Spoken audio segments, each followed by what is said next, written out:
key.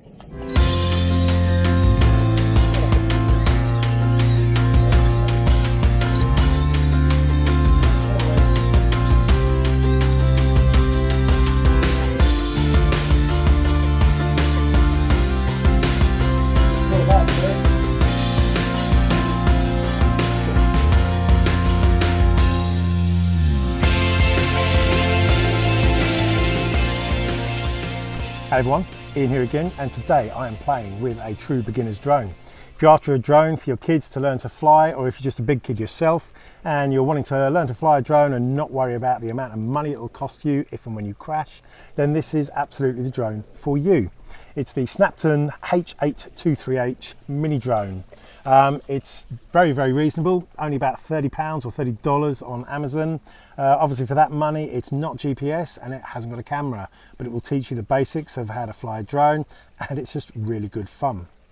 So without further ado, I'm not really one for spending too much time on unboxings, so here's what you get in the box. One of the first nice things you get is an instruction manual. These things are too rare these days, but the remote control's got quite a few functions on it, and it's quite good to actually be told what they do. You actually get the little remote control itself. You get, say if you get the red version, it comes with three batteries as well. You also get the USB charging clip as well, which goes into any USB and charges the battery, and of course the mini drone itself. So, like I said, this really is a mini drone. It doesn't have a camera or GPS, but for £30 or dollars, what would you expect? This is about learning to fly a drone and having fun. One of the best things that this drone has are these secure cages around the set of props.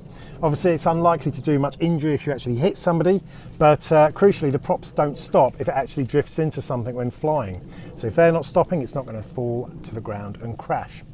So as I said, it takes about half an hour, 3/4 of an hour to charge up a battery, and you get 6 to 8 minutes of flying from each of the batteries. So with 3 batteries, you're going to have about 20 minutes of fun. If it's the first time you're flying, you need to pair the remote to the drone. Very straightforward. Left one up, then down, and you see the blue light goes solid. Second thing you have to do, and you'll get into the habit of doing this quite often, is to recalibrate the drone. So it hasn't got GPS, as I said, hasn't really got too many accelerometers inside either. So it needs to be recalibrated every so often, especially if you've had a little crash or it's the first time you're flying. Again, very straightforward. All you've got to do is both of these to the 7 o'clock position. Little flash, and then it goes solid, and you know it's calibrated. And at that point, you're actually ready to fly. So like I said, it does have a 1-key takeoff and land button. It's great, but to be honest, if you're trying to learn how to fly a drone, I prefer the idea of actually switching the props on themselves and then lifting off yourself and taking off manually. I'll show you both. Here's the 1 key,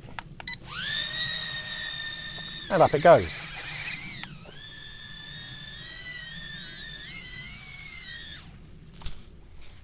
And down it goes. If you want to take off manually, which is my preferred method, then all you do is move left to 7 o'clock and the right to 5 o'clock. The little props start up nicely at a low speed, and then all you've got to do is gently lift up the left. Oh, and there we go. Right, it is being blown about a little bit, so let's set up in the living room and see if we can't show you it flying in action, okay? So, inside now, and like I said, it is very prone to drift if there's the slightest breeze. So let's have a little fly about in the living room here. So, like I said, you've got the blue LED, make sure that's facing away. You can do the one-touch takeoff, and then straight away you can stop it going too far away from you, and come back a little bit. So it's very, very responsive, which is fantastic. Now there's a bit of a drift to the right there. So you've got this left trim, and there, suddenly it stops, drifting away a little bit as well. So let's come back. Ooh, let's not hit there.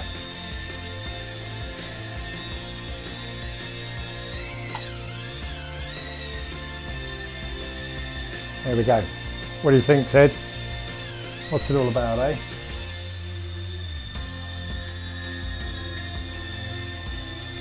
So hands off, you can see it's got a very slow drift, and as I said, if it is drifting in any particular direction, you can use the reverse trim to try and remove that drift, and there we go, the same there. But anyway, it's a lot easier to fly when the blue light is facing away from you. Let's just go forward a little bit, up, across, and back.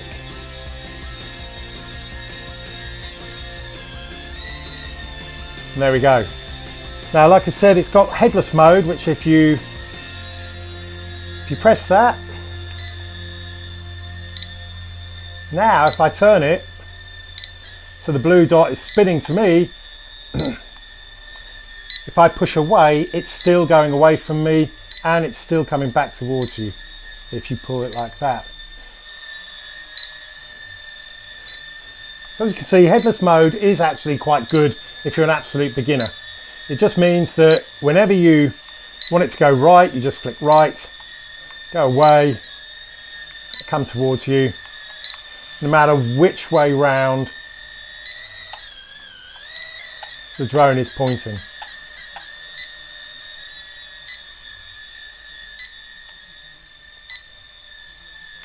But to me, one of the main things about learning to fly a drone is coping with how it responds when it's not facing away from you. So yeah, by all means use headless mode when you're first getting used to it, but once you have got used to it a little bit, it would make sense to turn off headless mode. For a start, you stop that annoying bleep, and now because it's facing me, left goes right, right goes left, and backwards goes forwards, and forwards goes backwards.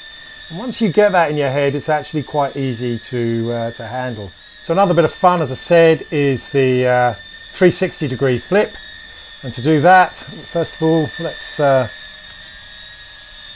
get them in this camera. So you actually press the right hand.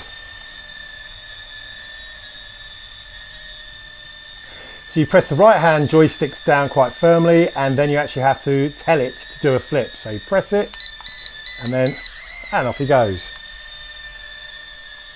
Let's try that again, try and keep it in camera. He's drifting quite a bit, so let's just turn him round. And get rid of that left trim, there we go, thank you. So the trim buttons are actually really useful to stop it drifting. So now he's almost stationary. Let's bring him back. Press that right button again, and there he goes, a little 360-degree turn. Spin him round so you can see the light. Press, and there we go. And again. So I'm not sure what purpose a 360-degree flip serves, but it's good fun.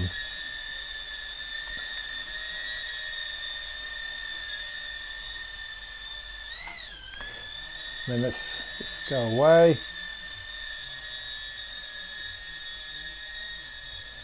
I said one of the other things it's got is the one key return, where it'll come back to roughly where it took off from. That's this one here, and bang, comes straight back towards you, and he stops. So taking off again, just having a bit more of a play. It was useful to have him facing away from you, so you've got the orientation right. Do the one touch takeoff. Very easy for him to go too high though, in my opinion. You can, don't know if you saw how he bounced into the lights there.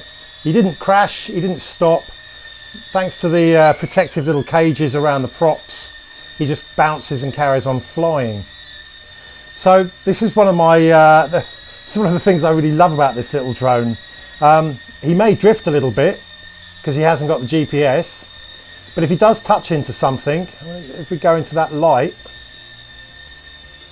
boing, It's not the end of the world. Boing. Come on. No. There we go. See? Pressing up against the pillar as well. Absolutely no problem.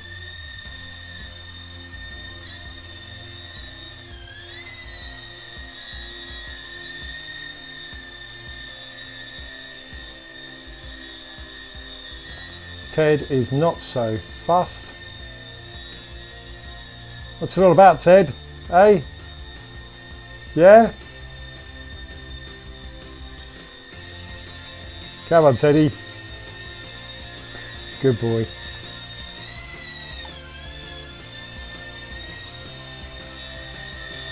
Now we can do the one touch landing if you want, or you can land it yourself. Press the button. Doink. So look, it's clearly a fun little toy, but it is a really, really good toy. You know, as ever, I wouldn't do a review on something that was a load of rubbish. And there are 1,000,001 rubbish little drones out there. But I have to say, if I was a kid, I'd have been over the moon to have got this. And of course, there are bigger, better drones out there that cost a lot more money and cost a lot more when you crash them. But if you just want to have a bit of fun and learn how to fly a drone, then this is an absolutely fine drone to start playing with. Anyway, look, just a bit of fun today, as I said. So, link for this is below. And until next time, have fun, happy flying.